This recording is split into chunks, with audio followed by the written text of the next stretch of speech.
Sir మీకు గుర్తుండకపోవచ్చు, 1991లో మా ఊర్లో థియేటర్ ఓపెన్ అయిందండి. మీరు థియేటర్ ఓపెనింగ్కి నిర్మల్కి వచ్చారు. నిర్మల్కి వచ్చినప్పుడు ఒక 4 లక్షల జనం వచ్చారు. రోడ్లన్నీ ఫుల్, ఒక పాలిటీషియన్కి వచ్చినట్టు. అప్పుడు అనుకున్నాను, చిరంజీవి గారు ఇంత పెద్ద స్టార్, చిన్నప్పటి సినిమాలంటే పిచ్చి కదా సార్ మాకు, ఏదో ఒక రోజు చిరంజీవి గారిని కలవాలి అని అనుకున్నాను. అది మీతో సినిమా తీసే అవకాశం నాకు కలిగించారు. Thank you so much sir. And సినిమాలో కూడా సార్ మాకు 2 years 3 years అందరూ మాట్లాడుతుంటారు స్టార్ రెమ్యూనరేషన్స్ అవి ఇవన్నీ. ఒక మాట నేను చెప్పాలనండి.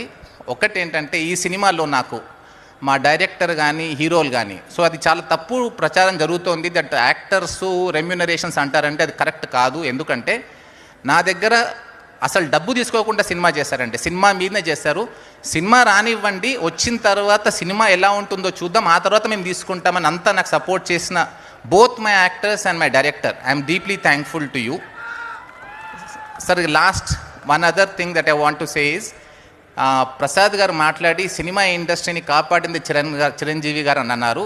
నేను కంప్లీట్గా ఏకీభవిస్తానండి మీతోని. కానీ ఇంకొక విషయం చెప్పాలంటే మీకు, నేను మా తెలంగాణలో సినిమాలు అంత పాపులర్ ముందు ఉండేవి కావు. ఆంధ్రాలో సినిమాలు బాగా ఆడేవి. తెలంగాణకు ఒక ఆంధ్రాకి 20% బిజినెస్ ఉండేది మాది.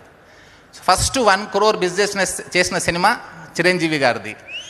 First 2 crores, first 3 crores, first 4 crores, first 5 crores అన్ని బిజినెస్లు చేసింది చిరంజీవి గారే.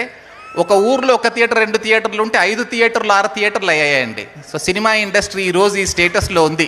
ఒక pan India cinema, Telugu cinema ఆలోచించగలుగుతుంది అంటే అన్ని థియేటర్లు ఉండడానికి కారణం చిరంజీవి గారు మీరేనండి. This is something that I'm talking as a film exhibitor. I have 2 cinema theatres. మీ సినిమాల మీద మేము థియేటర్లు ఎంత బాగా ఆడినాయో మాకు తెలుసు. So I think whole film industry really owes a lot of gratitude to you sir. Thank you so much అండి.